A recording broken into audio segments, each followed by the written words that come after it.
You've just tuned in to Legends of the Panel podcast, your bi-weekly one-stop shop for comics, TV shows, interviews, news, and more. Hosted by your infallible hosts, the Lady Archer. I'm trying to use all my words. My magic hat. Your magic hat? Yeah, I brought my hat. Do you want to see it? Is it a sorting hat too? Oh, that wasn't a magic hat, man. And famously off-roading hosts Chulak and KJ the Comic Guy. I am not going to do a Monty Python sketch. Why not? I'll go from doing that voice. I don't like spam. You know what? Across the, I love spam. I have spam, and spam. Are you suggesting coconuts migrate? And now, to kick things off, here's the crew from Legends of the Panel podcast. KJ the Comic Guy, the Lady Archer, and Chulak.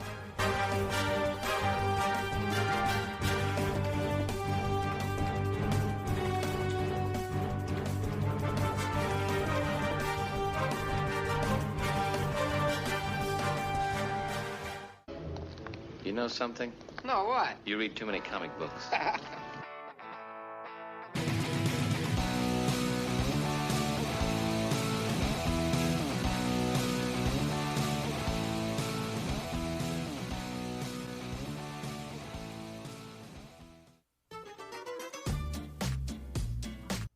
Welcome, everyone, to another exciting episode of Legends of the Panel podcast. We've got a jam-filled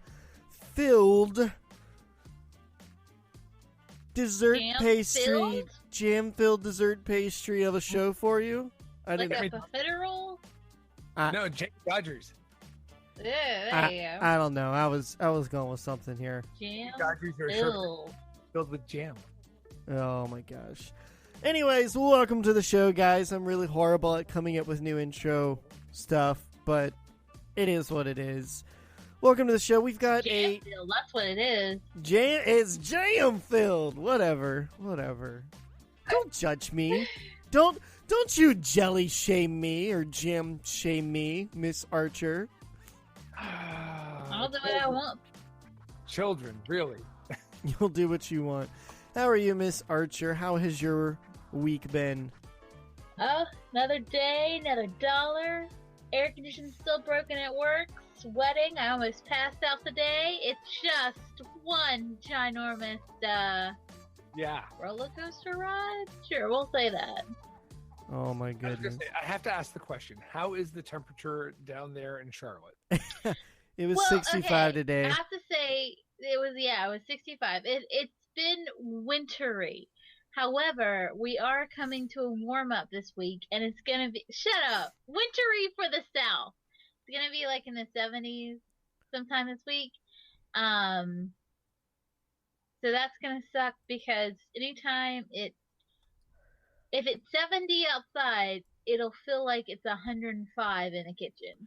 Yeah, absolutely. We for the first time in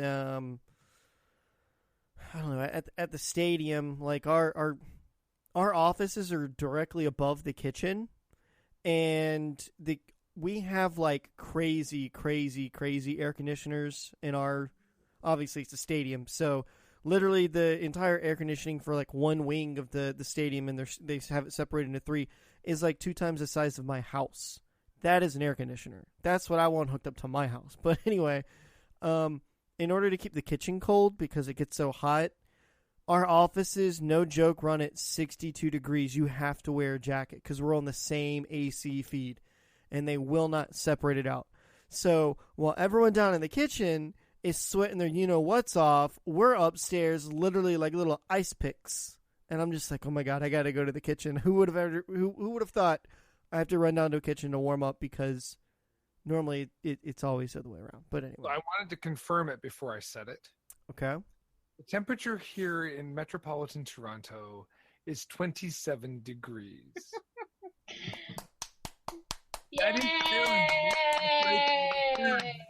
That means it's minus 3 degrees centigrade. Feels like minus 8.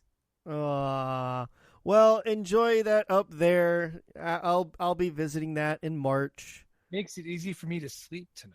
Yeah. I have to be in like hibernation mode when I sleep. If it's slightly warm, I can't sleep. I have to freeze. That's me. But See, whereas I'll actually open my window probably about 1.5 inches tonight because it's that kind of cold where it's like, oh, I can sleep. yeah. We're. I mean, our nights have been getting nice and chilly where it's comfortable. Mm-hmm. And then do what? Chilly meaning what? The 50s? Yeah. I mean, our morning this morning started out in like the high 40s, and then it jumped to 65 today. So, but yeah, well, enjoy your crisp, cool weather up there, and our nice, weird January weather that we have down here because it's not normal for us to be like this. It's true. It's not. You guys are normally floating right around 0, if I remember right. Sorry. No, not around that the 30s. In the 30s. That's yeah. And then up around the low 50s during the day. Yeah. Something like that. Yeah. It's crisp. It's nice weather. It's yeah. As a Canadian, I'd be coming down there going, dude, it's t-shirt weather. Come on. Yeah, pretty much. We're not quite there yet, but yeah. So, well, we've got a little bit of a surprise for us on the show today. Hopefully, at around 8:30, we should be getting a lovely guest on the show, Mr. Ryan Little, the creator of the Lonesomes comic. He had a successful Kickstarter 1 for his first issue, worked really well, and now he's issuing book 2. And he reached out to us over Twitter, said, hey, I'd like to talk about this if you guys are interested. And we were like, absolutely, let's make this happen. So we've been talking with him for a little bit, and now we're going to hopefully get him on the show tonight, talk about it. We had a little brief talk before we hit the record button today. So, guys, we had a little brief talk about Ryan Little's project earlier today on the type of... It was on the pre-show. Yeah, it was on the pre-show. By the way, we've been having lovely audio glitches, so if the audio sounds a little weird and glitchy, We blame the Canadian. Yeah, we're going to blame the Canadian, the Canuck. Always Canada. Blame Canada. Anyway, hopefully that has been fixed. We will see where it goes from, but... So we're excited to hopefully get Ryan Little on here. His project is very interesting that if you're similar, or if you're, words are hard today. If Just you're, today. Just today, I know, and I'm not even drinking. That's the worst part about My it. fault. If you're familiar with things like Pokemon, and like creatures, like collectible creatures and stuff like that, his book is very similar with that. We're going to have him talk about a little bit more in depth when he gets on the show, hopefully in the next 10-15 minutes. But his book is basically focusing around basically the feeling of loneliness. And there's a kid in the book, the comic book, where he pretty much has no friends. He plays by himself, and he kind of goes into this little world almost and finds this character that we'll have him talk about a little bit later on the show. And, something happens in book 2 that doesn't happen in book 1 that makes it a little more interesting.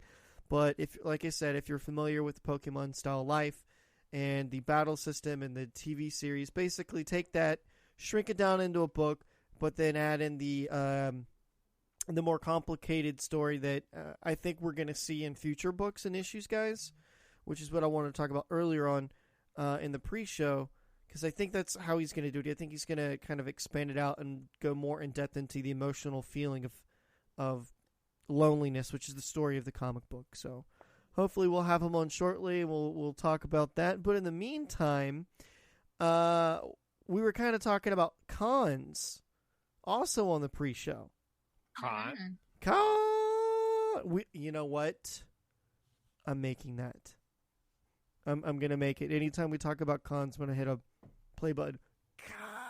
Okay, I'm not going to do it. Wait, which one is it going to be, though? Is it going to be from the original one? Has to be or is it going to be the not Quentin Tarantino? Whoa. What's his name? Oh, no, Zachary Quinto. No, There you go, Zachary Quinto. Quentin Tarantino. My God, that got bloody and gory quick. Quentin Tarantino. Oh, no. I forgot his name. I'll let Quinto know that we said this. And he feels about that. Oh man. Well, He'll never be on the show. when we do meet him, which we won't, now we know. But no. I don't know. He may show up in Toronto. Hey, if he That's does, true. if he does, I mean, we've got Agents of Shield showing up at this point, so we do. Talking about this off air and cons, and we'll talk a little bit later on in the show of this if we get Mr. Little on. I really didn't understand like how crazy off the board expensive cons can be and how inexpensive they can be. I mean, I went to San Diego Comic-Con, the Comic-Con, and it was like $120 for I think a 2-day pass, and I thought that was normal, for a 2-day pass. I looked at this MegaCon, I believe is what it is in Orlando, because a listener to the show is wondering if we're going down there, and like the 1-day pass was $99. That's Yep. crazy. That is ridiculous. And I mean, they didn't have anything near to what San Diego Comic-Con has or what Toronto Fan Expo has. Fan Expo is a little bit less expensive, but I mean they're up there. Then again, they're completely different types of cons. There's video game cons, there's anime cons, then there's comic books, and then there's a mixture of everything. So I can understand where they can justify prices when they bring in a lot of like guest speakers. But on this MegaCon thing that I looked at, I was like, I see like only 6 big name people on this thing. I do not see why this is $99. I don't know. Well, I was on my soapbox there, a little crazy. But Lady Archer, do you still plan on wanting to go to good old Heroes Con again this year? Because I was going to buy tickets like probably the next 2 weeks. Of course, I would love to. In fact, I was coming out of work Saturday and I forgot to mention this to you, but they had the mini con. Yeah, last Saturday. Yeah, I was walking to work and someone said, "Are you going to go to the mini con?" I was like, "Oh, I am now." And I didn't get an invitation. No. I had it on one of my calendars, the big printout calendars that I have, and I marked it down for something that I would be interested in. And then I cleaned my office, and I thought that was my old calendar, and I threw it away. Well, I think what's funny with the mini con, they move it around. Like last year, it was in Fall. September. Yeah, it was like Yeah. in fall. And so it's hard to keep track of, number one. And number two, it is a very, very small thing. Yeah. It was all local, which is not a bad thing. It was local artists, local writers, which was interesting, but it can be a hit or miss, you know? Well, I mean, for those things, it's all local Charlotte. The only way that I found out about it was when we originally inquired for press for Heroes Con, Mhm. and they forced me to sign up for their Heroes letter or whatever it is, and so that's how I found out about it. And then I unsubscribed because they emailed the most random things out all the time. But I haven't been to the mini-con, but I've seen a lot of pictures and write-ups and stuff like that on it. So you went. What was it like? It was really nice. There were a lot, like I said, there were a lot of local writers and artists here in Charlotte. It was definitely more comic based. Not a lot of retail stuff, but a lot of like artwork, a lot of self-published comics. And I didn't see anything in there that really spoke to me, but there was a lot of talent. I didn't realize how many people in Charlotte do the artwork, make their own comics. That was pretty interesting. But yeah, if you are, it's more of an indie style. I would definitely say that. I didn't find any comics that I particular have a taste for, but they were doing there were other people there that were buying I I can't talk. They were buying a lot of comics, basically. So they were it was doing a pretty good job of doing what it should have done, which is showcase local artwork, local authors, and things like that. Well, did you pick up any books that were pretty interesting that we can possibly grab some local artists and get them on the show? I didn't buy anything. Oh.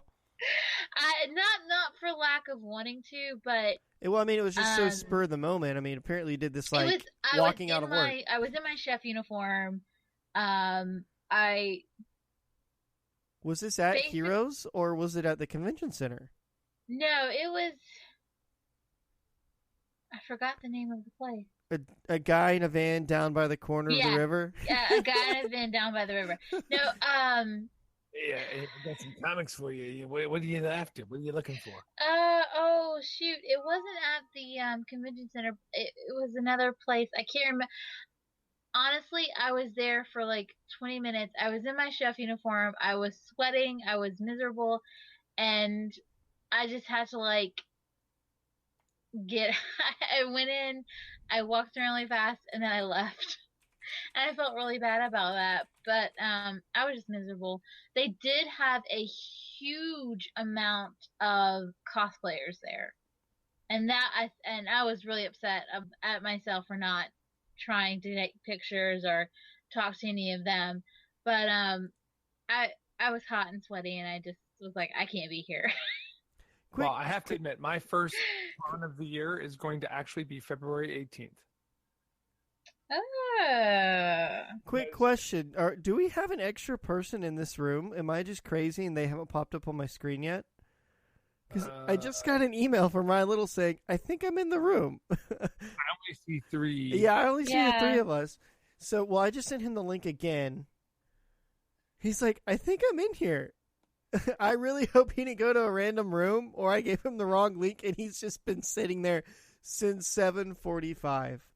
We don't see him. I don't give him the Geek Culture Cast room. Yeah. Not, yeah. I don't see anybody in our chat. Neither do I. I'm all over it.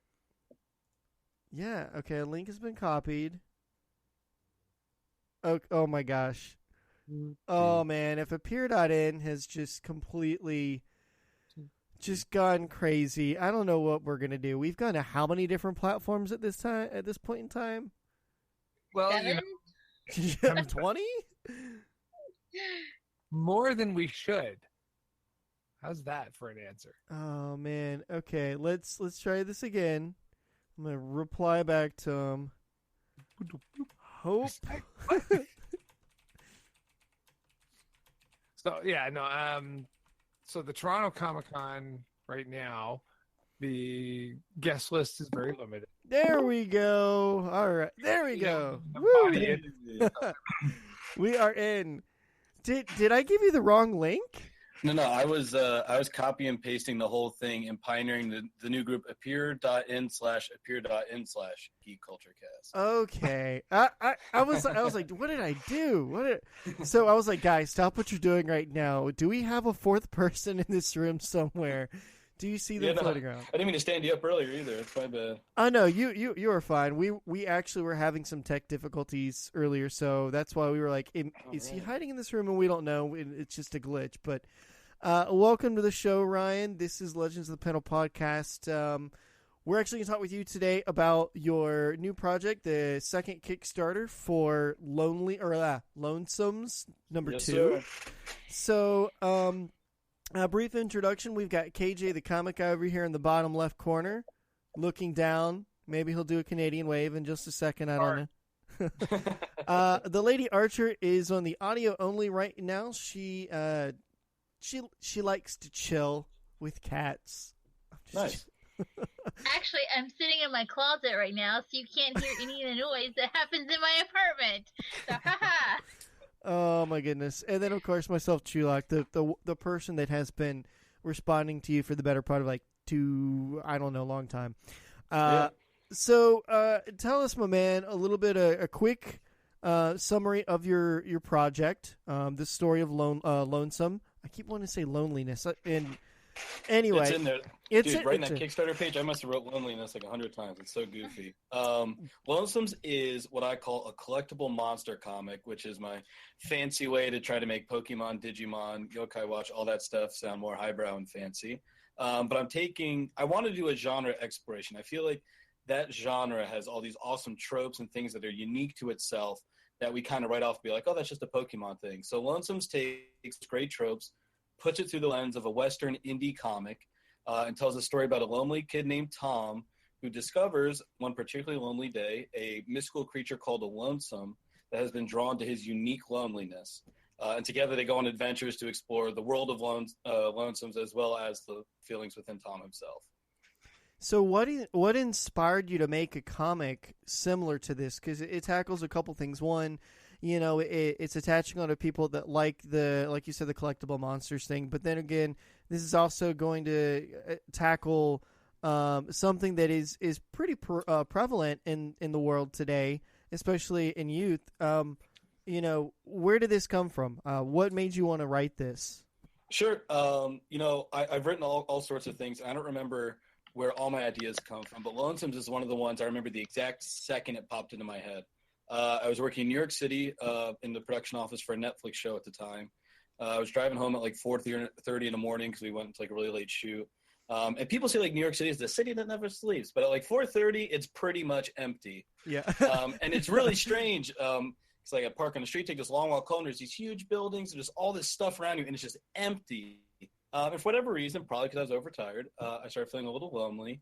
I said, happiness is like this funny emotion because all sorts of things make you feel happy. But loneliness, like Simon and Garfunkel so greatly put, is like this old friend that kind of comes back to visit you. And that's where my nerd brain turned on and said, well, what if that friend's a Pokemon?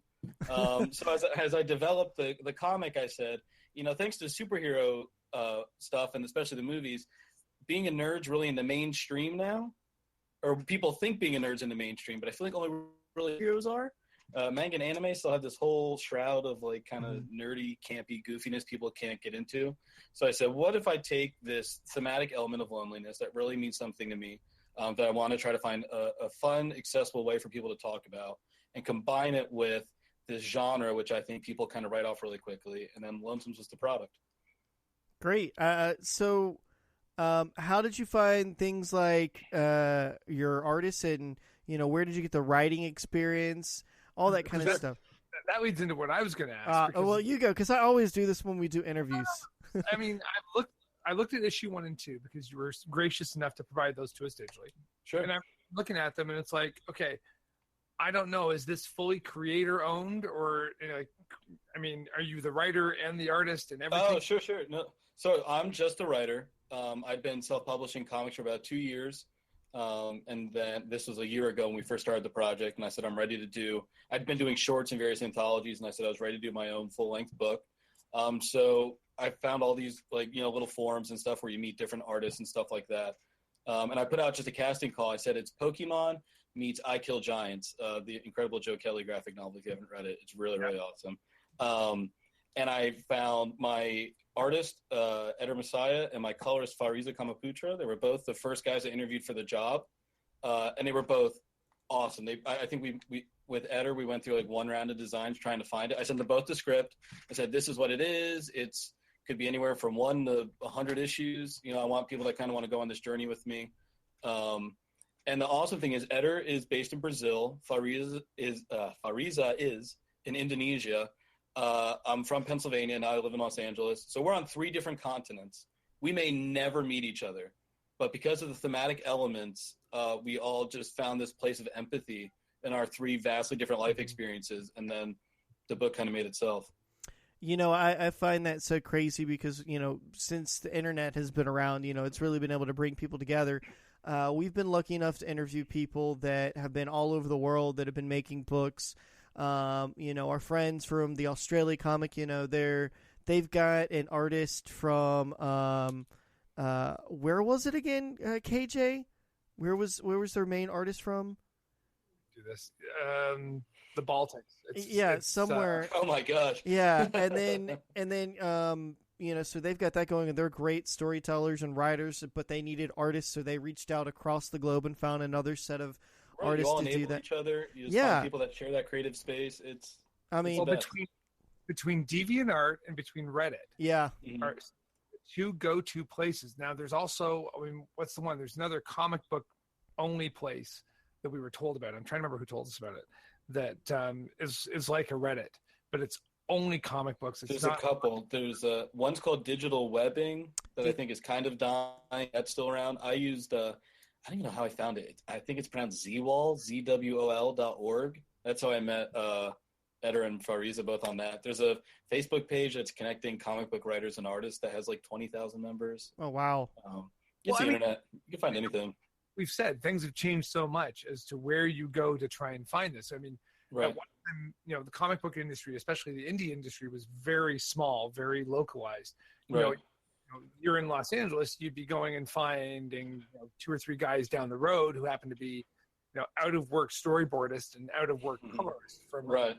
studio, and it's like, hey, I got this idea for comic book, let's find some money and try and put it together, and then you go and find a backer and everything else. But nowadays with the digital process, you can find somebody in Europe that can be your inker, and you can find someone in Brazil to be a colorist, or the opposite way around, and and suddenly you've got a globally produced book that you're doing yourself, which is kind of awesome. Well, the awesome thing too is Lonesomes is as esoteric, like nerdy.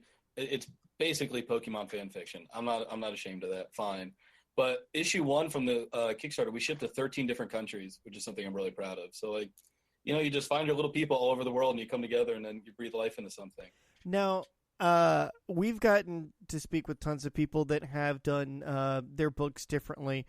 Some, their first thing that they ever did was done on Kickstarter. They learned what to and what not to do from Kickstarter. And then some have just been digital only. Now they're going to move to book form. And then we even have a group of friends that we've interviewed that their end goal is to actually make this into an animated show at some point, and they wanted to build a storyboard using comic books to kind of leap that into someone and say, hey, we've got a fan base, they want this to happen. So do you plan on making this just the really long comic book run? Do you see bigger things down the road for it? And I'm asking like 3 questions at the same time here. Yeah, pile them all on. Yeah, just pile them on, make it rain. So actually, I'm just going to go with those 2 because I just lost the third. But yeah. So what are your end goals with this? You're currently going for book 2. Right. You're putting it in printed form as well, and you're shipping internationally. What did you learn from your process? Is there anything that you would avoid, and things that you definitely would say, hey, do this, it's going to save you a ton of time or a ton of money? Sure. So that was a whole mess of questions. So just going with making the book, taking it to print, and all that kind of stuff. I think the number one thing, especially kind of piggybacking off our last conversation, I was a Wednesday warrior, went to my shop, depending how big of a week it was, I'd run there as soon as I got out of school, like ready to get my books. I never really knew that there was such a thriving world of self-publishing. Thanks to kind of the image boom and the Walking Dead TV show, I think creator-owned stuff is more popular, and there's a lot more people reading more than just the big 2. But I never knew about this thriving world of anthologies, of short stories made by really awesome creators from all sorts of walk of lives. So the first thing I would say to people is, if you're interested in making comics, this world is real, it's accessible. You're not, the days of having to schlep the con circuits and shackling yourself to this table trying to make it work are over. If you want to make a comic, if you love comics, want to be a part of the experience, you can 100% do it. I went the Kickstarter route personally because I've been a part of an anthology, Death Saves, Fallen Heroes of the Kitchen Table, which is about D&D characters dying. That we did really well on Kickstarter. I met some really great people who recommended it. And I also decided that I think hard copies are an important thing in the big world of digital versus print. I think there's a really cool thing happening right now where, in a way, we all own less now. Because I was that kid that had 300 DVDs on my wall growing up. Now I have like 15, of my jam, my movies that are me. Mm-hmm. But if you look at that shelf, you find me in those 15 movies. Like, what I bring into my home now says something. And I want this to be a book that people really engage with and work with, and something that they can bring into their life and they can share with people, because it is trying to make a difficult emotion palatable, but you're hiding because you're like, look how cool this comic is, which is you saying, this speaks to me. But you don't have to talk about it because you're just talking about the book. But as far as self-publishing goes, Kickstarter is awesome. And if you You know, like one of my favorite things is like finding all these new sites that are, you know, guys like you that make this content every week with like good mics and audio and like a real production value to it. This whole world exists and it's waiting for you. All you have to do is be that person that can get the ball rolling. I agree. You know, we excuse me. I don't know if I'm trying to get over a cold or what, but you know, for us, we just we wanted to get together and be geeks and talk about comic books. And now, what issue are we on now, or what number are we on now? I think we're over like 54 or something just for this podcast, and we have 2 more that we do too. Yeah, there's TV shows that don't run that long. Yeah, you know, they get 6 episodes and they're done. You guys are creating more content than multi-million-dollar producers in Los Angeles are. Firefly was a great show. Oh, oh no! Oh, the wounds are still here. Shots fired, KJ. Hope that fresh wound. Yeah. Oh man, you know who doesn't like that right now? Showing you how much a geek. He says no, sir. Mal says man. no, and he's ready. Oh my god, I can't believe you did that. Come on, man, Serenity, bro. God. I saw that Serenity movie when I was a kid, like really into movie making. My friends like, oh, I saw the coolest sci-fi movie. I didn't know for years that was based off anything. I thought it was kind of confusing but pretty cool. And someone's like, you know, it's like a follow-up to like all. I was like, oh shit. Yeah. And then you watch it and you know that there's only 1 season and it's done, and you're just like, what do I do with my life? It's a limited run comic book. Come on. Yeah. That's when you know that there's only going to be 12 issues of Star Wars Darth Vader. Come on. Yeah. But you. It happened. but you know, the one thing that drew me into this book, because you know we have had quite a few people approach us and say, hey, can we talk about this? You know. And for the most part, we're very open, and we love to talk to most anybody about their projects just because, one, we want to see the content, see how good it is, and then get to talk to them, be like-minded people. And then sometimes there's just stuff where you're like,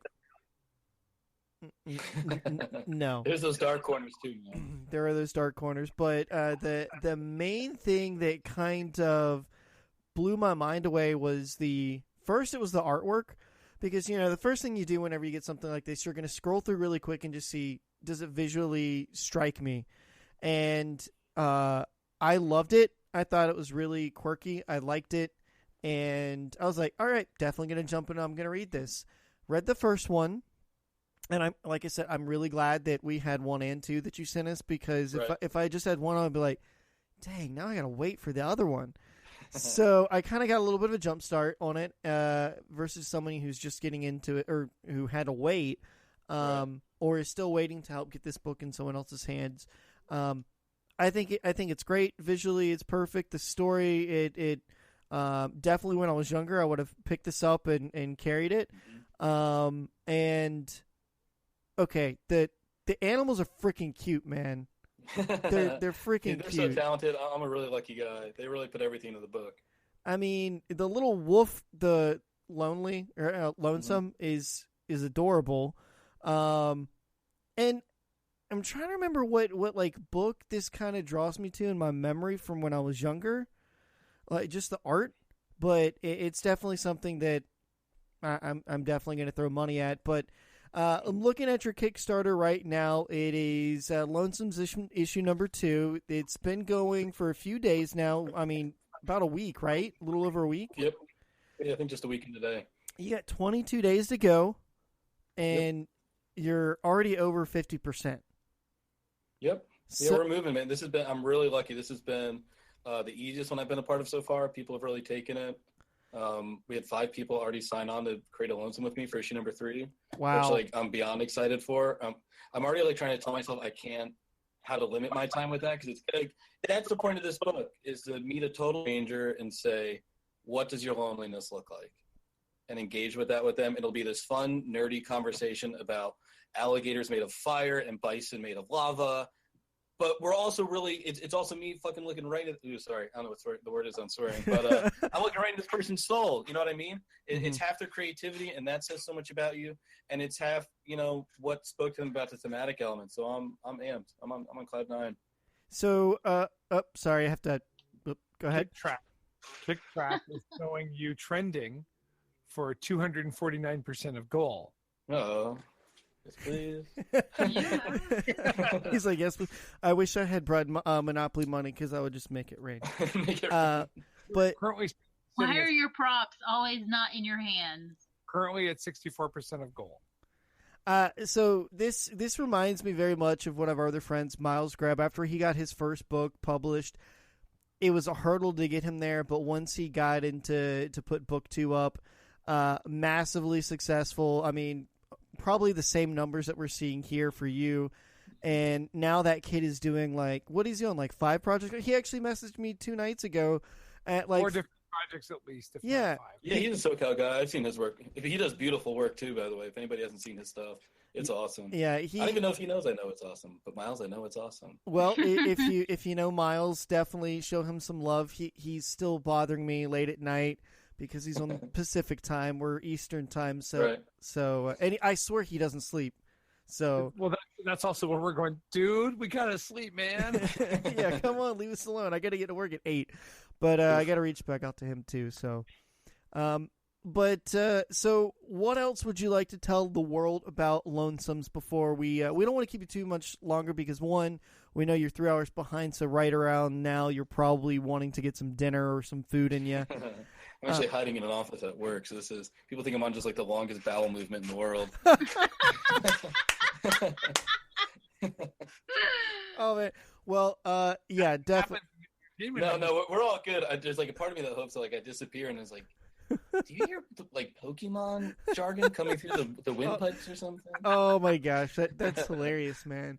Well, what else would you like to shout out to everyone about on Lonesomes issue number 2?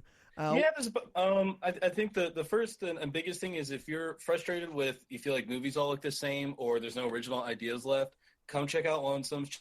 Check out creator work in general because none of us are under contracts. Most of us, this isn't our livelihoods. This is something that we do because it speaks to us. It lights the fire of our souls. So we're putting 110% into all of our books, whereas people might not be doing that with random, superhero tie-ins or whatnot.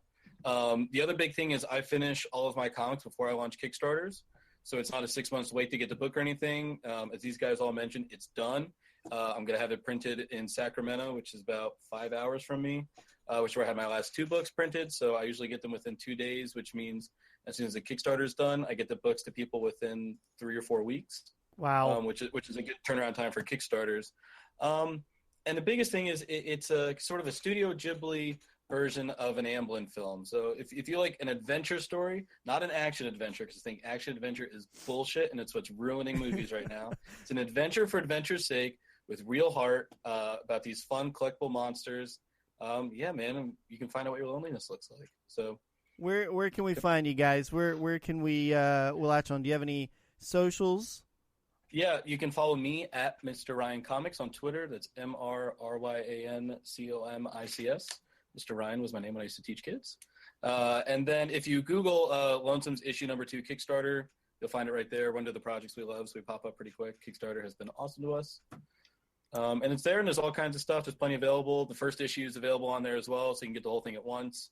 Digitally, if you just want to get your feet wet, or hard copies if you want to go all in. My giant monster kaiju book is also on there, paired in, so you can get like 70 pages of Ryan's nerdy content if you want to check it out. Awesome. Well, we're going to post everything on our socials as well on Geek Culture Cast Network and Legends Panel. So I know we've already sent the link out a few times for the Kickstarter. And once our website is rebuilt for like the 3rd time, we'll have a quick little review on there, and we'll do all that for you too, and share it for you. Listen, thank you so much again for stopping in and telling us a little about your project. We don't want to keep you too much longer because you're hiding in an office at work. But Miss Archer, you've been quiet over in the wings. Was there anything that you wanted to ask or say before we let him go? No, because you a-holes keep taking my freaking questions. Every damn time we do one of these. To be fair, you did ask me like 16 questions in a row that one time. I know. Yeah. She's going through her list, just drawing lines. Well, they do this every time. I wait patiently for a moment to ask my questions, and they're like, so, 15 questions later, hey, Lady Archer, you got any questions? No, I ain't got no questions. We haven't talked about his shoe size yet. There's plenty of ground to tread still. I see you're a lovely, is that like a zip-up jacket or sweater? Hoodie. Hoodie. Nice. Thank blue, you. You know, blue. not a lot of people bother asking about my wardrobe choices in comic interviews, so thank you. I think you've definitely hit the nail. I mean, it's relaxing, but yet it's also, well put together. Well, I'm conditioned with this nice mugshot lighting, so. I was about to say, turn to your whole left, experience. turn to your right. Oh my gosh. Oh, spread your legs. What? Oh It's a man. full body interview, man. This is the most I like it. Yeah, let's Man, go. okay. Cut. No, just joking. Welcome to Legends of the Panel, where we don't edit crap out. We just let it go. But I have a counter on how many curse words I can say. Yes. We typically limit her to F-bombs, and Okay. tonight we said no F-bombs. Oh, man, sorry I did it then. I never said no. Well, Three. you know what happens if we unleash it? It doesn't stop. Have you seen the TV show Shameless? The best is I can see both of you, and she's just this icon that has apparently locked herself in a closet, and it's just this glaring beast that you guys like kept back from me. Well, I mean, they do Love the try. micros. I was given a very stern talking before the show started about what I'm allowed and not allowed to say. Too much personality is not a crime. Just been sitting here trying to behave. oh my gosh. Ryan, again, we don't want to keep you too much longer. Thank you. Guys, thank you. This was super, super fun. And make sure you give me your addresses. You got hard copies coming your way. Awesome. It might just be easier to send it to like one person because we live in the same city. Oh, look how conscientious you are. Yeah. Man, come on. Because this guy lives in Toronto, and I'll be visiting him in March, so I can just take mine. I can just like, here you go. All right, but you heard it here. I'm sending them all to him, and I am sending him enough for all of you. So, guys, you only sent one. I don't know. Well, again, He's wearing that sweater. He's all cocky. what? Oh my gosh. He's lying to you if he doesn't get you one. FYI. Yeah. I'm. You know what? I'm gonna return post some weird like sweatshirt or hoodie, just to be like, cheers. Legends of the Panel wants to make sure that you're always comfy and relaxed next time you do an interview. We have to get him a mug like we always say we're going to do for all of our guests. Yes, the Legends of the The Panel. mug's mug. coming, man. It's in the mail. It's in the mail. Yeah, I'm more than happy to facilitate that lie. Absolutely. All right. Well, we are going to let you get out of here now. Thank you so much. For those of you listening, be sure to check out his Kickstarter, Lonesomes Issues #2. Then, of course, it's Mr. Ryan Comics on Twitter. And be sure to check out our Twitter at Geek Culture Cast and, of course, Legends of the Panel. And we will have all that out for you so you can get your next issue of Lonesomes #2. And #1, make sure you get both of them. Package deal. All right. Well, thanks again so much, Ryan. And we will see you hopefully in the near future at maybe a local Comic-Con. Who knows? I'll be around. #3 is probably rolling out around March or April. We'll talk. All right. Yeah. Let's do it. Keep us in the loop. All right, my man. Well, we You are got it, going to man. let you go. Adios. Good night. Bye. That was a lot of Every time fun. we have an interview. Every time we have an interview. Oh, my God. You two loudmouths. Hey, I asked one question. The whole thing. He took over. That's because Chulak fired away at him like he's some, machine gunnist in World War II or something. All right. Tell you what. We have technically 3 more interviews coming up for sure within the next 2 months. More. I know. They just all started. And I know what you're going to say. You're going to say, I'm going to behave myself. I will let you ask questions. I will let you take your lead. And let me tell you what that promise lines up to be. Bullshit coming out your mouth. And that was my curse word for tonight. Yes. Actually, what I'm going to do, He's taking the cap off. Look out. I'm actually just going to let you conduct the interview, and then I will sit in the back. Liar. No, I mean, you're going to, like, it is going to be the Lady Archer show. You're doing the intro. You're doing everything. I'll just hit the button. You got to be in studio, though, for this, because we got to make it sound good. Dude. And What are you saying? we saying the Lady Archer doesn't sound good? no, I mean, like, You. no, because she can throw stuff at me and make me stop talking. That's funny. And this is true. You know this is It true. would be this is what you would see. All of a sudden you'd see this big blur hit him like full force, and then you hear the sound of duct tape just going at it, just to get him to be quiet long enough where I could ask, "Hi, how are you doing?" before he rapidly bites through the duct tape and starts going, "Where'd you get the idea from? How'd you get the idea? Who you sold the idea to? What would you like for the idea?" Okay, you're saying all this and you're all like animated a little more than like we normally get, and the only thing I'm thinking of, she's in a closet right now. I am in my closet. I'm in my closet. Smelly I hope chef you guys jackets. appreciate the amount of claustrophobicism. That's not a word that's going through me right now, but it's happening. Oh my gosh. This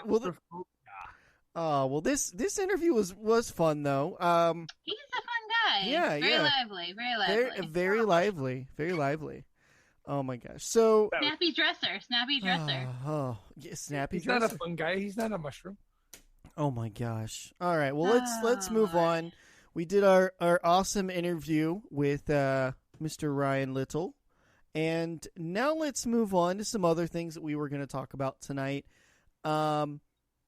Let's talk about... I don't know what else we're going to talk about today. We didn't get a chance to really preview because we spent our whole time dealing with technical glitches. This is true. We had a little bit of technical glitches, but so I have something to admit. And this is something I wanted to talk about. We're going to talk about two things. One, I definitely do want to talk about Powerless a little bit today because that comes out February 2nd, doesn't it? Comes out tomorrow night, the first, dude. Yeah. I've been lucky enough to actually see the first pilot episode when I was in San Diego, which was awesome. I think that I also think that they're going to add a little bit more to the pilot to spruce it up and make it better, because they always do that with pilots before they air. So I wouldn't be surprised if there's some stuff taken in or added to it and whatever. But I can tell you, I'm gonna love that frickin' TV show. That is gonna gonna be a TV show. Although this is hilariously funny. What'd I do? 3, 2, 1. Oh my god! What? So I have to back that. how much of Powers has changed from when we all heard the original idea to what we're gonna see? So Powerless was supposed to be basically an insurance company dealing with collateral damage. Yes. So it's like, yes, Mrs. Jones, we understand your husband's no longer here. Yes, we understand that he got hit by Superman's heat vision and burst into flames. Yes, we know that the policy is worth $2 million. So that was the initial throw idea that was blanketed to the public. Yeah. I think the problem with it was too dark. Well, Power not on FX. It's not like that other show that's coming out. I can definitely tell you right now that it is not a dark TV show at all. From the full length episode that I saw, you have a happy-go-lucky girl who's played by the main character, she's doing everything she possibly can to make sure that anyone that is injured by the collateral damage of these superheroes gets their dues. That's Vanessa Hudgens is playing that part. Yes. And then you introduce a new boss at the very beginning of the first episode, Alan Tudyk, who is just like any other insurance company and anywhere in the world. They will do absolutely anything possible to prevent a payout.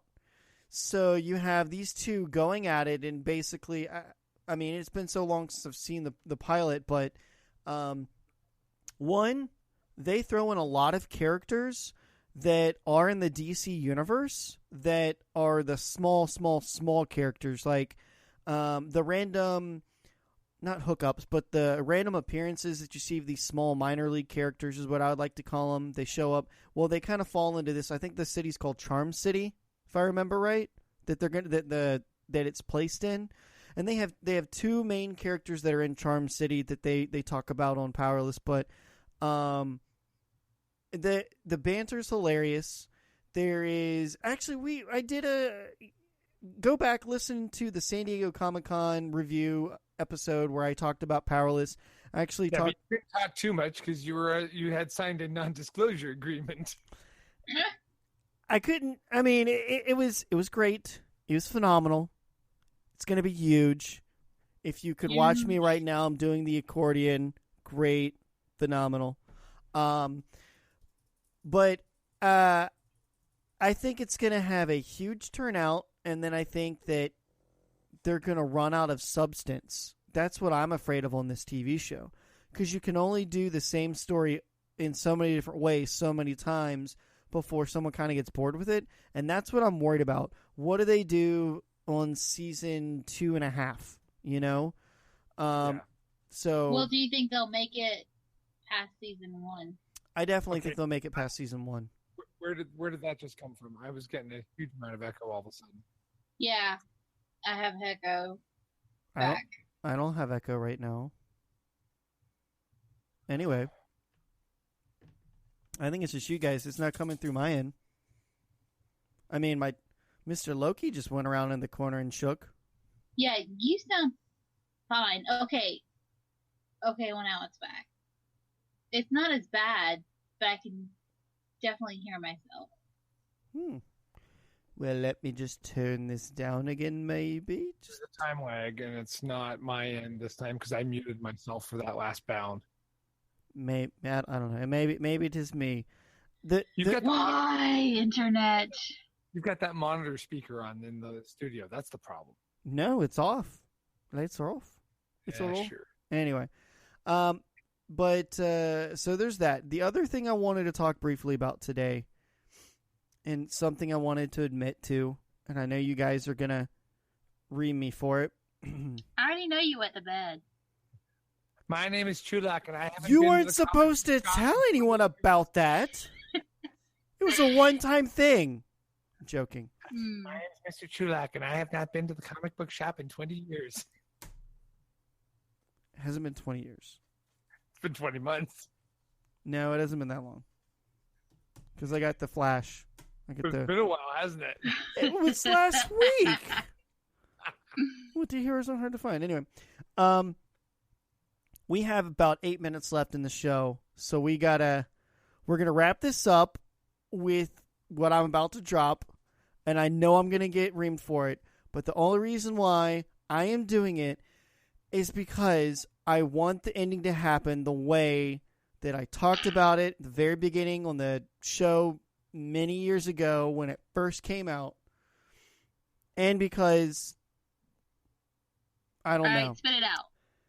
Just enough already. I've decided to begin rewatching and trying to go through Gotham. I know. What? I know. Shoot yourself in the face. I know, but You do it to punish yourself for some reason. I mean, end of football season. Is this why you're doing this? So the roommate and he watches it, and I'm sitting there, and I'm like, all right, well, I'm gonna try and get back into it, because typically, like, that's like the geek thing that we do is like we chill out and we're like, all right, let's watch Flash, let's watch Arrow, let's watch Legends of Tomorrow, whatever. That's what we try and do. But he watches Gotham, and he's like, well, maybe, if you're interested, you can get caught back up on it. It's not that far. And I'm like, no, because it just gets me so angry every time I watch it, because I don't know what's going on with the storyline, the timeline. This shouldn't even be here.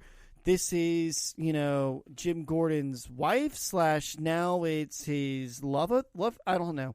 So I just took everything that was in my mind, ground it up, and threw it away, and then took my heart and put it in a box, and then put that in the freezer on everything that goes on. And, when you do that, you don't care. And it sounds like you had to give yourself a lobotomy to enjoy the show, which I ain't doing.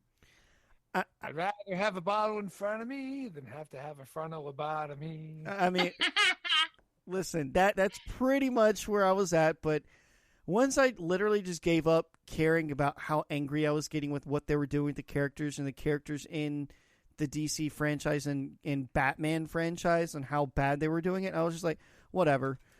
I can go ahead and just understand now that there's not going to be a single thing that is close to any canon or any original storyline to do this. And what's worse is the fact that FX, which is a Fox offshoot network, is getting Legion.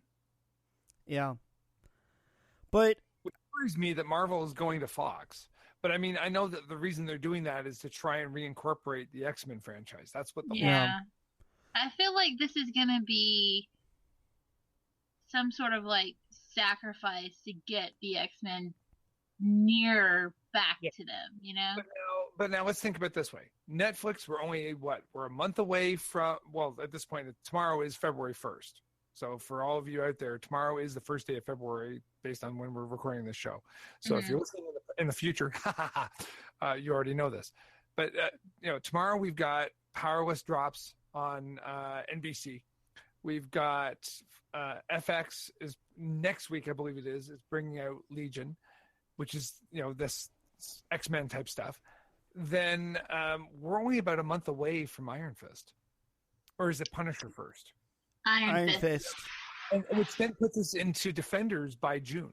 So, I mean, we've got Defenders.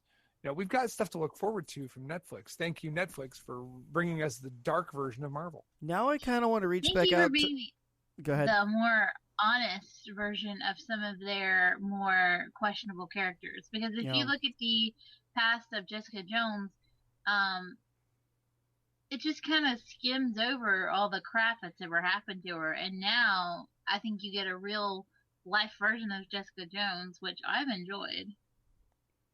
I enjoyed watching the series, but I put it on pause, and I still have yet to finish it. I need to go back and finish Jessica Jones.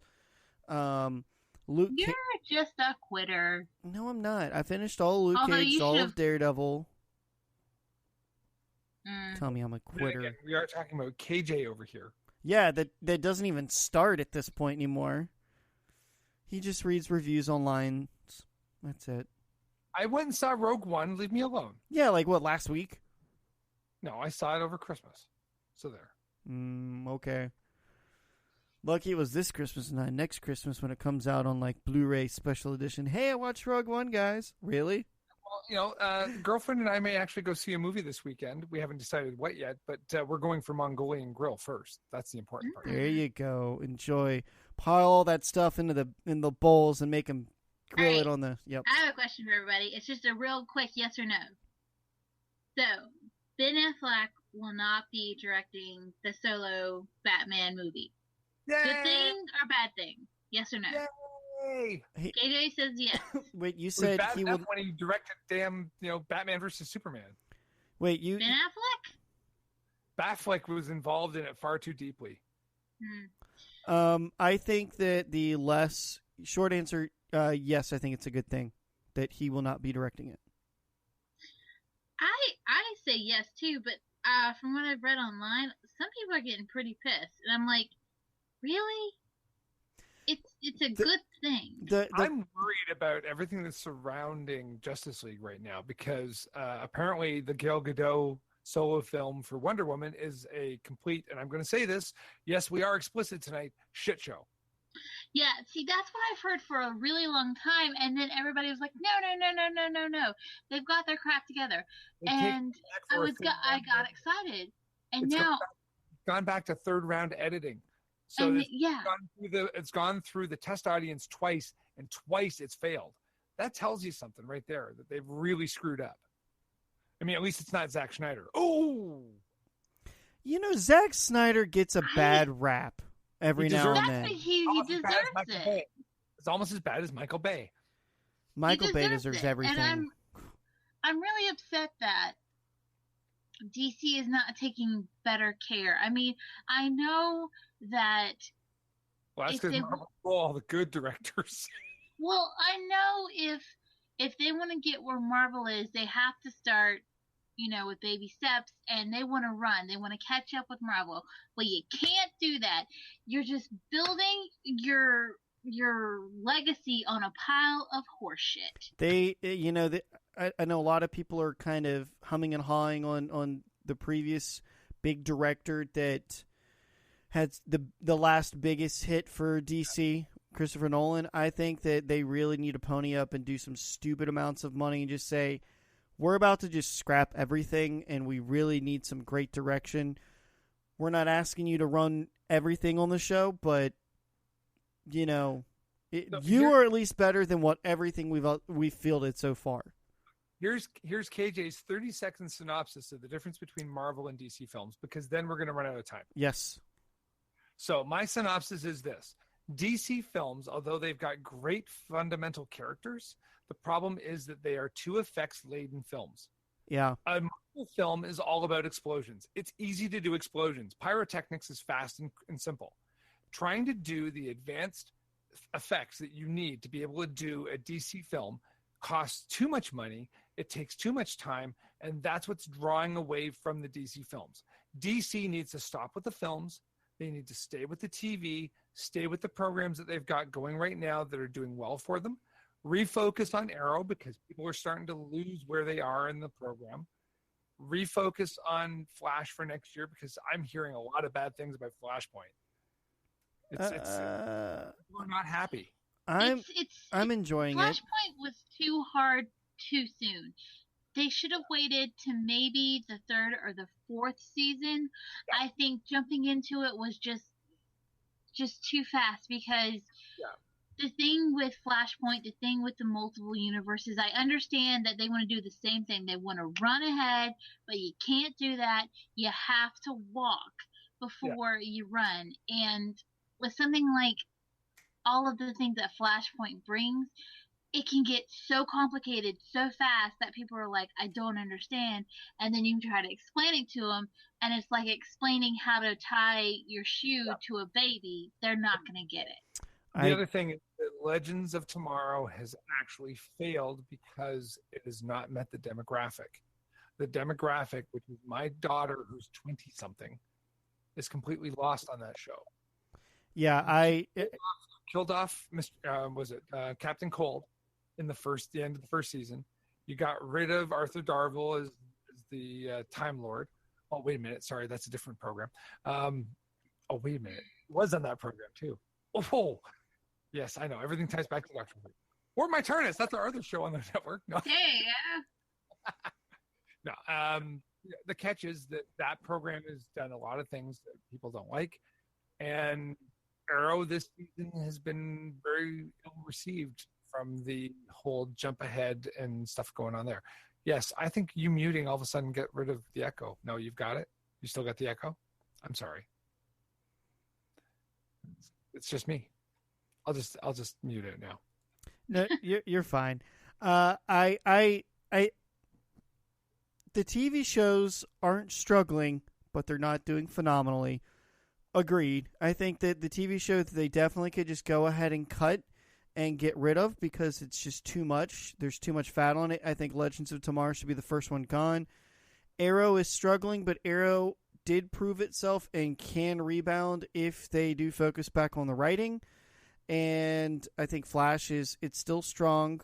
I think there's going to be a heavy appearance by Gorilla Grodd in the later part of this season that's going to change the storyline. I think that'll give them an option, honestly, that if they want to branch out on another storyline and kind of bounce back and go somewhere else, they still have time to do it. As far as Supergirl goes, I'm going to be honest. I go sometimes 2-3 weeks without watching an episode, then I'll binge watch and get back into it. But it has not captured my attention to the point where I want to watch it every single week. So that's how I'm viewing these shows right now. I actually just repicked up Marvel Agents of S.H.I.E.L.D. and am enjoying that right now. There's a lot of stuff going on with that one as well.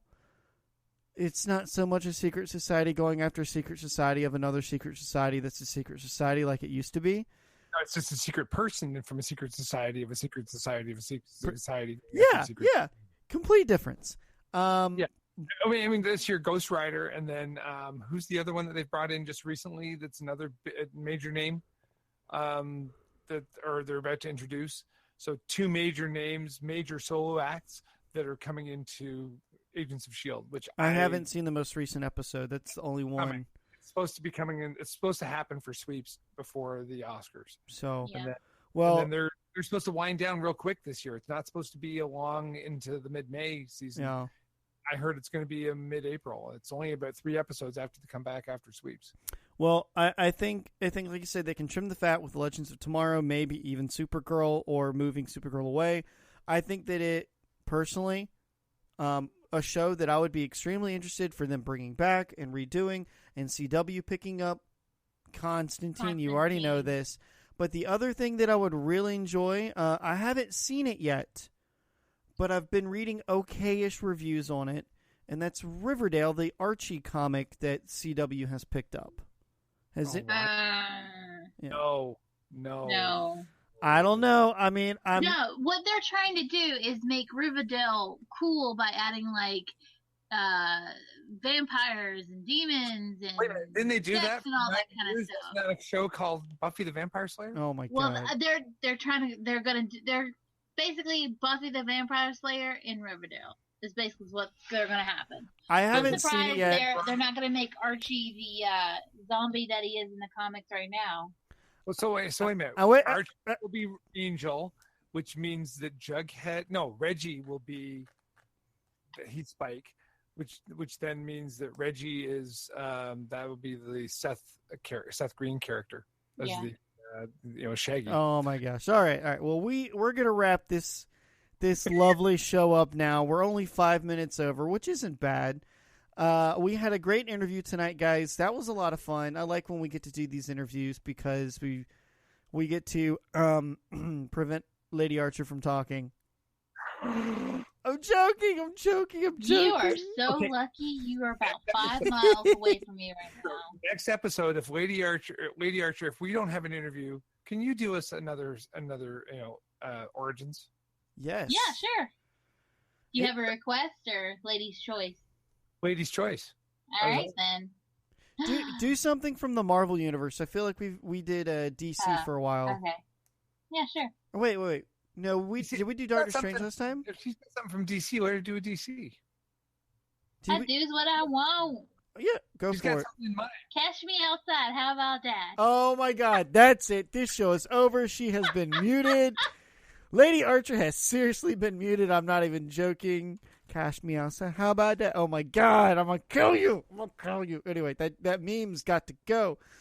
Guys, thank you so much for listening to Legends of the Panel this week on the Geek Culture Cast Network. Be sure to send us any comments, questions, concerns, ideas, or thoughts. Legends@geekculturecastnetwork.com is our new email that we will be going on forever. However, you can still email us at legendsofthepanel@gmail.com. Be sure to follow us on Twitter @legendspanel and follow our network @geekculturecast on Twitter as well. It was a lot of fun today, guys. Miss Archer, I'm unmuting you. Don't say it. Thanks.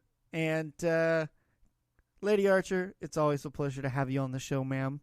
Is it? Every time, every day. You've been told. Mr. KJ the Comic Guy, it's always a pleasure to have you on the show, sir. Read more comics. And what is going on Warp My TARDIS next week?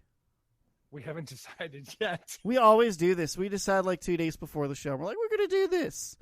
So we're going to do it's going to be another versus. We're going to do a fantasy versus a sci-fi. I just haven't decided which ones yet.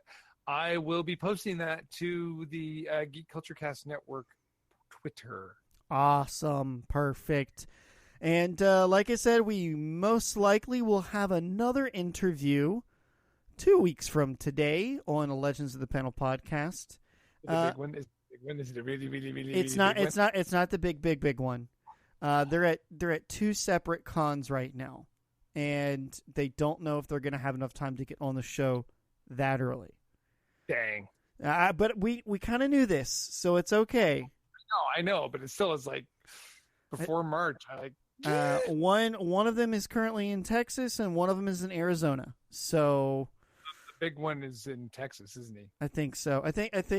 Yeah. I think 2 of the artists are in Texas right now, or they're just now leaving Texas. But anyway, so hopefully everything goes out good for them. We'll get them on the show sooner. We're still keeping this under wraps because it is a huge secret. It's huge. It's huge, like Donald Trump hands huge, and and then of course we're probably gonna have Australia come back on the show. They have new information coming out for a new book. Well, what about our friends from Kamikaze? Kamikaze, I haven't heard from them recently. We have to bug them. We will have to bug them. And we will also be talking to Mr. Miles Greb with one of his other 9 projects that are currently going on right now. He's been bugging me. That sounded negative. You got to be positive about it. It's not a negative. Projects, which are absolutely awesome. We want to talk about all of them. You know what? I think he's just gonna. We should probably just physically add him into the show now and be like, "Congratulations, Miles! You now are our Kickin' Kicks pick guy because you know Kickstarter so well. You have lent like 20 people to us before on who to interview and you should go talk to this person. You should go do this. So you just might as well just go ahead and join the show. Whatever."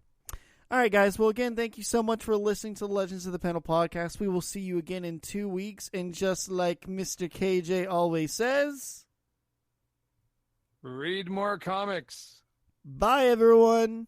Bye. She always answers. I'm not saying bye to you. I'm saying goodbye to the people. It's over. Go home.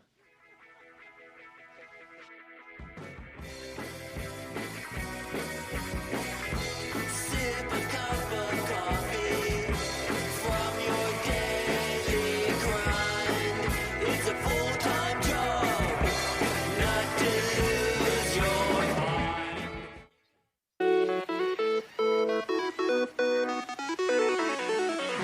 This has been a presentation of the Geek Culture Cast Network. To find out more, email us at geekculturecastnetwork@gmail.com or follow us on Twitter @geekculturecast.